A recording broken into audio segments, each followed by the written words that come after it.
What's up? You are now tuned into the very first after show of Dollface on Hulu. We have a lot to talk about. Jules is single and completely lost. Will she ever be able to find her way back to friendships and all of that? We'll talk about that all coming up. Stay tuned. I'm Maria Menounos, and you're tuned in to AfterBuzz TV, the ESPN of TV talk. Now, let the buzz begin. What's up, guys? It's the very first after show of Dollface. My Girls bonding time. Thank you guys for tuning in. We're so excited to have this panel and discuss this great, funny show about just being a woman, sisterhood, all of that. I'm your host, Tyra Prude. Joining me to the left is the wonderful Jenny Austin. Thank you, and hello. Hello. And then to the left of Jenny is Kay Montgomery. Hi. Hi. And then we have, last but not least, Miss Samantha Jacobs. Hello. So, guys, this episode, before we get into our overall thoughts, we're going to be talking about Jeremy and the breakup, how he just completely dropped the bomb on her, and how we see Jules, journey to figuring out how to be a sister, a friendship all over again. And then we're going to dive deeper into her old friendships and how she's trying to rekindle all of that and just, find her way back into their lives. So, without, anything else, what were your overall thoughts? Overall thoughts, I always love series where female friendships show that they're the most important and sustainable part of life, and I feel like this show really portrayed that in a very cute and fun way. Mm-hmm. Yeah, I was really here for the magical realism, and that usually is in my bag, so I was super surprised. So I really liked how they worked that into the whole storyline. Same. I loved it. I thought it was really refreshing to see like a modern millennial take, but it wasn't the typical millennial. It was the adult millennial. Mm-hmm. And so, yeah, I'm excited to talk about it. Yeah, I'm excited too. I thought it was really great. It definitely hit home for me. I don't know if you guys have experienced those kind of crazy things, but just, having to find yourself all over again after you've literally given your life to a man for 5 years was, it's crazy. It's hard. So with that being said, let's just dive right into it. So we see literally opening scene, we see Jeremy just drop the bomb. They're having a great brunch, fun time. And then he's just like, I don't love you anymore. I don't know about you guys, but that literally stripped me because how during a complete just regular brunch date, whatever it was, you just all of a sudden say with no reasoning, I just don't love you anymore. How was you guys' reaction to that? Ooh, I loved it because it was so real.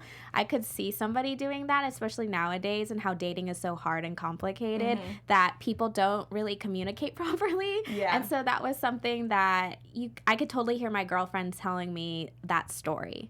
So seeing it on TV, I was like, wow. Yeah. I mean, of course, he's a jerk. Wow, men are trash. Yeah. Exactly. No new news. No, I'm just kidding. And I could tell that Kat Dennings' character, Jules, was extremely emotional, but she tried to hide that in front of him. And I really liked that part. I think that's super real. Mm-hmm. I feel like the scenes they had together, you could tell she was holding back tears and in her head. Yeah, I really was like, how did she miss it though? Because we get to know Jeremy a little more in the first episode, and he's not super bright. He's not bright at all. He wasn't hiding anything. So she was ignoring some signs over a period of time. It had to be. Yeah, but, I totally agree. He just seemed like, I don't want to say possessive, but he was just entitled. We even saw how when they were getting ready to, go their separate ways, and he's like, okay, well, you can stay at my house. And then they're deciphering, okay, well, what's what? What's yours? What's mine? And everything ended up being his. And he's just like, well, I don't. In a way, it was kind of shady to me. I was your girl for 5 years, and you mean to tell me, you're taking everything and you're going to leave me the cat? Yeah, You want this hoodie right now, and I've been with you for 5 years. You play too much. Yeah, and then you take me to the Greyhound. It was just a mess. I was honestly over that whole scene. Right. And like you said, we didn't really see her break down, and I'm curious to see when is that going to happen, because she's still putting on this strong face. So after that, we see her travel on this bus with the cat lady. And So the random. cat lady pretty much is like her spiritual guide into trying to figure out how to become a friend again. And like I don't know if you guys like caught the little punch she threw out there saying like, you have to make friends or you'll end up like me, aka the old cat lady. So I thought it was a really cool take on how they did that of just being on the bus and the girls were crying and, getting to the drop-off section and they're like, oh, here's your friends. Like your friends are going to pick you up, and she finds out she doesn't have friends. What did you guys think about that whole just overall? I don't know. I thought it was really cute how they put it together. Me too. The director is Matt Spicer, and I love his other film, Ingrid Goes West, and he always has kind of like magical elements in his stuff. So when I found out it was him, I was like, yes, that's definitely his style. I loved it. Yeah, I thought it was hilarious how it was like the bus stops and the girl wants to get off at rebound time.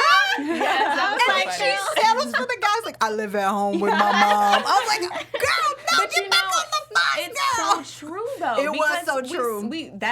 Being honest, that's what I loved about the show. It's so real. You get so used to being in a relationship that you don't know how to be yourself. So you know what? I'm just gonna find this man so I don't have to be alone. And that I love the like comic relief behind it. But it's a real issue. Yeah. And so much more effective than if she would have went to a friend and said, I don't want to have a rebound guy. I mean, it was so much more effective to show it that way. I thought it was so funny. Yeah. And it was just everybody on the bus. Like everyone breaks up or deals with situations differently. So one girl's eating ice cream, one girl's crying, one girl's knitting. Like, everyone had their breakup activity per se. Yeah. I liked that element. I wasn't a fan of the cat lady. I will say. wasn't? I do not Honestly, know. it I kind of was throws like, you off. yeah, though. It throws you off. I wanted something. I felt like it's so relatable that I wanted something relatable. Yeah. Whether Like that was a was little her random. literally talking to herself or talking to someone older, like Yeah. I'm talking to my sister, something. But I don't know. The cat lady creeps me out. Yeah, I'm not gonna lie. When I saw the trailer of this show, I was like, wait, what? Cats? I'm confused. But just, after they kind of like showed more of the cat lady, and like I said, when she was like, this is your journey to find yourself again or you'll end up like me, it makes sense. Yeah. But it definitely throws you off your game when you're first watching it. So I thought that was pretty cool. But before we go into our next topic, would you like to give us our viewers options of how they can stay in tune with us? Absolutely. So we want to thank our viewers for making us the ESPN of talk. And there are mainly 3 ways that you can support us. So if you're watching us now, you can subscribe to us on YouTube and give us a thumbs up. If you're listening to us via podcast on iTunes, give us a 5-star rating. And then no matter where you're listening or watching, you can always give us a comment. We always need comments. So we want to thank you guys so much for being super fans and for enjoying the show with us. We want to thank Keven and Maria for being our founders and giving us this platform and an opportunity just to talk about things that we love, TV shows that we love. And we thank you for your support. Yes, what Kay said. We love you guys. Without you, we can't do this. can't do So what we we do. really appreciate you guys tuning in and just being faithful to our wonderful network. Okay, so we have to talk about these friendships. So as she's on this journey and she's trying to figure herself out, she realizes when she gets to the bus station that her friendships are done. Like they're extinct. Now she has to put her pride aside and, redevelop those friendships. What do you think was going through her mind, or how did you guys take that whole scene of her coming to realize that she completely abandoned her friends in this relationship? People do that. I've had friends that I thought were my best friends do that to me. Like I was Brenda Song in this situation, or Madison. Yeah. And it sucks. It's hurtful. And I've always been mindful of that because I've been in the other shoe. So it's like, okay, I need to make sure that I do make girl time. And that's important. Like, you should be your own individual self in a relationship. You shouldn't be only the relationship. And a lot of girls unfortunately put themselves in those situations because they don't know how to navigate, or I don't really know. I don't want to put words in my mouth about every female, but it is a common thing. Yeah. Yeah, I just thought it was interesting because once again, I mean, love Madison's character, but once again, she was clueless because she was kind of like, where are my friends? Girl, you ain't talked to your friends in 5 years. Yeah. You know what I'm saying? And she was like, well, where are my posters? Let me see your computer. I like the lady who was at the computer. She had a button that said pee and pears. Oh, I missed that. thought that was so funny. But just the idea that I think we're learning a lot about her just in those small moments and how maybe she was on autopilot in her life in general. She didn't realize the friendship with the guy was, coming to an end. She didn't realize that she hadn't nurtured her friendship with her friends, rightfully so. So I feel like she's just kind of, I don't know. I felt like she was she's probably been coasting through this portion of her life to a significant degree. And so I think that it's going to be really interesting to see her kind of find her way back to herself, like you guys were saying, and just kind of become more aware and be more supportive to people who need her, in her life. So I agree. I think it's hard for a lot of women in relationships to not get tunnel vision when they're in a relationship and make it all about that man because they're comfort, they're supportive. But it's so important to have female friendships. And I've always just tried to nurture those relationships because boys come and go, but friends are forever. Friends are forever, yeah. And I mean, it's like I can see both sides. Like I personally was never that friend, but I get it. Like sometimes when you just get wrapped up and you're so in love, it's not that you're doing it on purpose. It's just like, this is my partner. Like, I'm sure she anticipated on building a life with them. So she kind of just got like sucked in it, and it happens. But I'm happy that she's taking these steps, to become a better friend.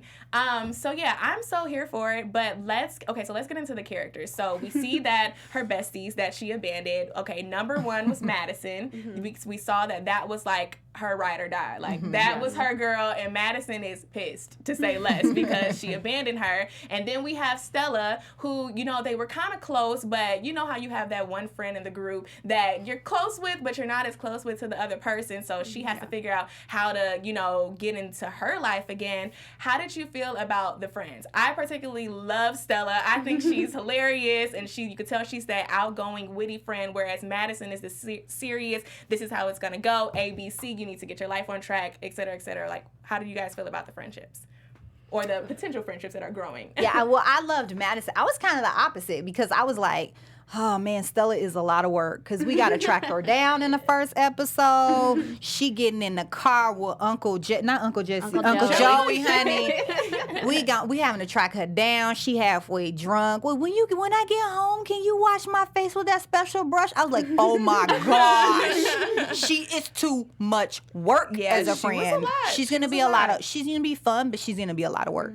So you could tell that in that friend group, Madison is like the nurturing, caring, making sure everybody's okay, keeping everybody together friend. Yeah. I was like, Madison is more of the friend I would like. And Madison was more upset with Jules than Stella was, probably because Madison took the friendship more seriously. Yeah, and Madison and Jules, I feel like they obviously were friends forever, best friends, who knows for how long, college, they went through it all and all that stuff, and I think Stella was just tossed in the mix. What's crazy is, I don't know what connects all of them yet. You know how all characters are different, but then there's that one thing where you're like, I see, I get why you're friends. Yeah, exactly. Yeah. We haven't gotten that yet, so I'm excited to see what will happen. I'm excited to see that too. And then it's kind of, they're in a state where they honestly have to figure out what is that thing that connects us, because college, you change after college and you become a complete new person. So, I mean, honestly, can that, whatever brought them together in college, can that even sustain them now as adults? That's a good question. Yeah. That's a good question. So I also thought, what I really liked, so they did this rekindling, and we saw that Madison was just so hard on her. Like, what are you doing at my doorstep? Stella, on the other hand, was just more like, oh, hey, girl, what's up? And then we see them kind of get together, and they're walking around, seeing the different friend groups. I thought it was so funny when they met the girls who were exercising, and she was Madison is trying to show her, this is what sisterhood is about. These girls, they're down for each other. The girl's like, yeah, I took 2 bullets. I don't know if he said bullets. Yeah, she did. She said bullets. They were in the army or something together. Yeah, I was like, yeah, and we kind of saw that, Jules, she literally does not know how to have, she doesn't know how to be that strong sister. I don't know what were you guys' opinions on her viewpoints during that time, or?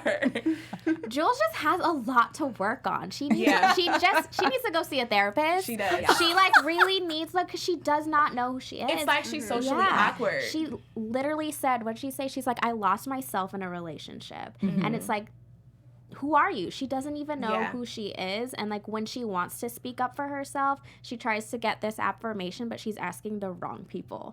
Like these people are just like so themselves and know who they are that they can't help her yet because she doesn't know who she is herself. So yeah, even with her career and stuff too, not just like female friendships, just like everything. Her life. Speaking of career, we can talk about her job too. So she's at her job, and even then we kind of see her trying to like step out on a limb, and she's seeing that it's going to be harder for her to have those relationships with her best friend. So I feel like she kind of felt like, okay, now I need to try to find a friendship at work because I don't want to say like as like a backup plan, but It's it was a just backup like plan. backup plan or just like I'm just trying to figure out how this works so maybe I can like connect with my work friends and this can eventually lead to my real relationship. So we see her meet the two Allisons, who we later find out the other Allison. The 3 Allisons and Wait, non-Allisons. 3. Yeah, 3. And one Allisons is and really one not is a real not Allison. Allison. Yeah. Okay. So we see She's that, a fake Allison. And we see that she kind of like, it's like she doesn't really fit into the workplace. And I don't know if that stems from her relationship with Jeremy. I don't know. Did you guys kind of pick up on that? Like we literally saw her running to the table. So like I wonder what that's about, that tug and pull of just trying to fit in her workplace environment also. Right. I do feel what I liked about it is I like that it seemed like she was removing herself. It's not like they were all catty girls leaving her out. I feel like she purposely didn't speak to them because I felt like they were pretty like female empowerment. But yeah, so I liked that part. I liked that they weren't like typical stereotypical like don't talk to us. Yeah.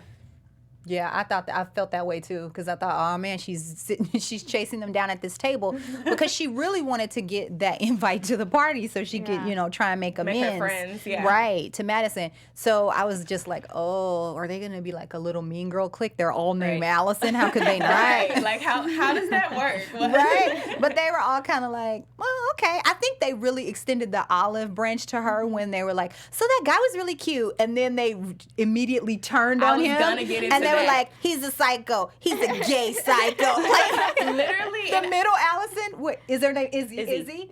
Okay, Esther Pavitsky.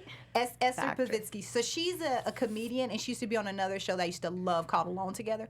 She is so funny. So when she was like, yeah, he's probably a gay psycho, I was like, whoa, she took it to the 10th degree. But it was just them kind of, I think, kind of binding themselves together and saying, like, we have your back. We're on your team. You don't like Jeremy anymore. We just told you we love him. We hate him. Yeah. I was like, those are good friends. Yeah. But are they though? Like, I need you to turn and hate on everybody I hate. Were you really feeling that way about him? Like, did you secretly just hold that from me, or are you just being my support system? I think it's important to, have those friends through, well, I guess they weren't necessarily strong friends, but I'm just speaking in general. Regardless, you don't just agree with your friend. Like, if I had a best friend and I knew he was a hole or whatever, like, I'm going to tell them up front, I'm not here for him. Like, so for them to kind of just like throw that in later, she's already confused and lost. So it's just like, oh my God, has my whole 5 years been a lie? Like, that's how I felt watching that scene. Yeah. Like, which one's the truth? Right. Because Yeah, I felt like they were just trying to be like, we're good with you. Like, whatever you're cool with, we're cool with, kind of a thing. Yeah. So, and then they told her, sure, you can come to the party. So I was like, that was pretty easy. Yeah. She got an invite to the party. Yeah. I thought they were going to be too cool for her. So. Yeah, and then we see at the party, this is where I feel like this is when the relationships this is when we knew that they were going to grow. When they got to the place and Madison was more open, she's still a little standoffish. I want to point out, first of all, at the end of the party, when Jeremy pops back up and Madison goes completely off. I loved that scene. Yeah. How did you guys feel about that? So typical for a guy who just ripped your heart out to just walk up and be like, can I take you home? What are you doing out here? Like, why are you Crawls picking up back trash? in his hoodie. I know. No, I wrote it down because I loved it. She was like, really? Because that seems like the only logical reason for a grown man to be wearing a hoodie at night. So funny. When she was 'cause saying she's like he's how's like a your- tech guy yeah, or something how's like your that. tech company? I don't have a tech company. I was like, oh, he walked into it. Yeah. Yes, I was so here for that. Like, it showed that even though I respected Madison in that moment, because it didn't matter how long that they had been separated, she still was going to have her friend back. And in that moment, Jules needed her because he saw her picking up trash. Like, you needed that person to give you that like, yeah, I'm still that girl. Like, you know, you didn't, you lost something good. And she wasn't the one to do it for Yeah, herself so at Madison, all. and you can see, and then I don't know if we're gonna like see this develop later in the show, but that like animosity she had towards Jeremy, it seemed more than from that breakup. It seemed like it was, you know, rooted from other things. And I think later we're gonna see what maybe there was a deeper reason of why they separated. Maybe not just because she didn't stay involved with the friendship, but maybe Madison just truly didn't like Jeremy. I mean, Yeah, the little I've seen of Jeremy, I don't like Jeremy. exactly. Really, really unlikable. I'm like, likes how did Jeremy? you ever like this guy for 5 years? Yeah. It's just got nothing going on for him. I'm just like, Yeah. Kat Dennings is so hot. I'm just, okay. But yeah. I'm just like, What I why? liked at that scene was when Jules actually stood up for herself. Yeah. Like, she could have easily just gone with him. And because Madison boosted her, she was like, you know what? No, you do suck. And I am going home with Madison. And you know Yeah. what? Bye. And, like, Yeah. that was They took cute. his That little- was, yeah. Awkwardly link arms. Awkwardly, like, we're still not really close friends, but we're gonna put on this front, you know, until he walks away. It's so easy to fall back, you know? Yeah. Especially if she's in his house. Yeah. So, Yeah. In his house, like, there every day. The cat's still there. Pictures are still hung up. Yeah. It's just weird. And she's like, don't know how to do, you can tell she just doesn't know how to deal with it. And she's not like strong enough to be like, get out. Yeah. And it's his house. It's just like, yeah. Yeah, well, guys, we are excited about this show. I hope you guys enjoyed episode 1. But before we wrap, we have a special segment on our special, So our special segment is called Ovaries Before Broveries. That's right. And during this special segment, we discuss who our favorite on-screen female friendships are. So we will be live in YouTube and live chat also. So if you guys want to go in there and like share your opinions too as the season, you know, progresses. But in the meantime, who are you guys' favorite on-screen female friendships? So on-screen female friendships, comedy specifically, I would have to say Pam and Gina from Martin. I think I have a picture up for our producer to throw up. But definitely Pam and Gina from Martin. They always had each other's back. Even when Gina and Martin broke up and Martin like moved away and did Najee Rumba at the one place, you know, and then he was just gone. Nobody knew who he was. Pam was like her girl holding her down through that whole time. Yeah. And so they were always doing all types of shenanigans and getting in trouble and just being hilarious. So I love that duo. Yes. Yeah. Mine is Leslie Knope and Ann Perkins from Parks and Rec. Oh, yes. Mostly because, well, they remind me so much of me and my best friend, Erica. Like, Erica's just very stable like Ann and just, like, super sweet and pretty. And then Leslie Knope's just, like, insane and, like, she's just, like, you beautiful musk ox or whatever she calls her, just all these, she's, like, so in love with Ann.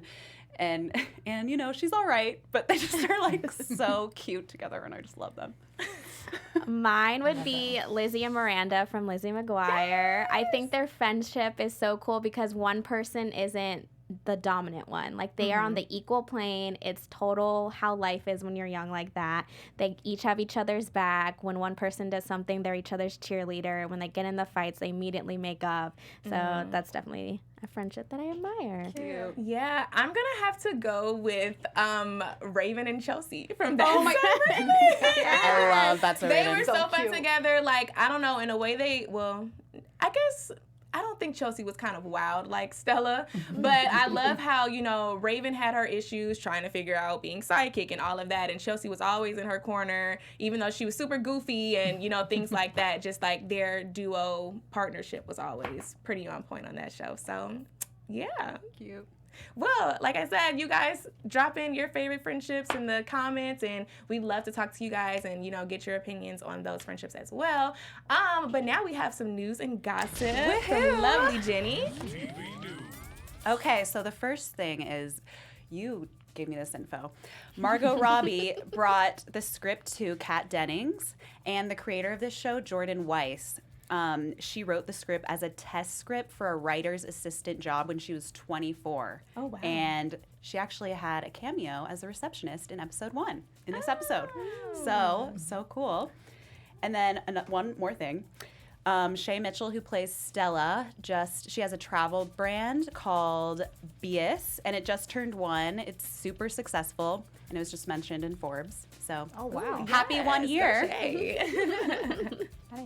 Well, thank you so much for that news, Thank Jenny. you. Now, let's just go ahead and get into our predictions for the next AfterBuzz episode. TV prediction. Who wants to kick it off? Ooh, I'll kick it off. My prediction for episode 2, I think that Jules is gonna eventually, maybe she'll get a new job.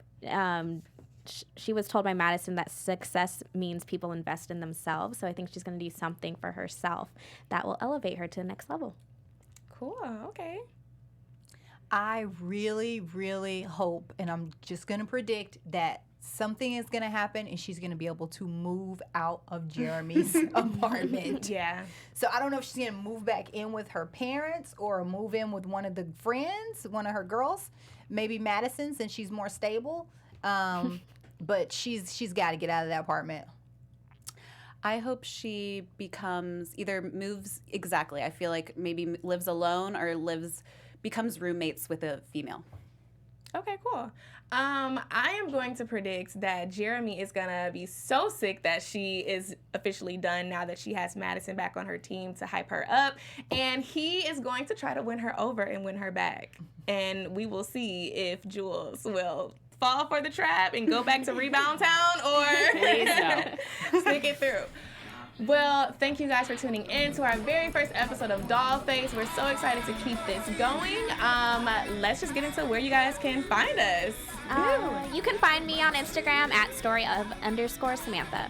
And you can find me on Instagram and Twitter at HOSTK, host KAY. You can find me on Instagram at Jenny Louise Austin. And you guys can find me on all social media platforms at _Tyra Prude. Thanks for tuning in, guys. See you later.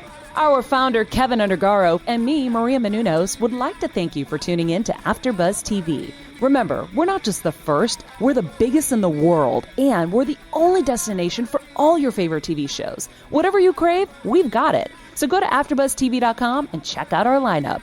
Buzz you later. The views expressed herein are those of the hosts only and do not necessarily reflect the views of AfterBuzz TV or its owners or principals.